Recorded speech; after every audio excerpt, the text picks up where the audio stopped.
التي هي الآن على وشك النصر النهائي إن شاء الله. سيزول القذافي نهائيا بعد 42 سنة، وبعدها ستقوم الثورة السورية. سيزول بشار كما زال القذافي، وكما زال مبارك، وكما زال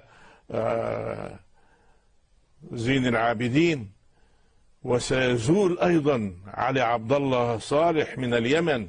5 ثورات عربية من الله بها على أمتنا، وكانت هذه من أعظم النعم التي أعطاها الله لهذه الأمة، فنحمد الله على ذلك. نهنئ الإخوة في العالم الإسلامي، وفي العالم العربي، وفي العالم الخليجي، وفي دولة قطر بالذات التي اهتمت بهذه الثورات، وكانت لها نعمة المولى ونعمة النصير، كانت ظهيرا لهذه الثورات، كما سأل الله سيدنا موسى ربه فقال: ربي بما أنعمت علي فلن أكون ظهيرا للمجرمين.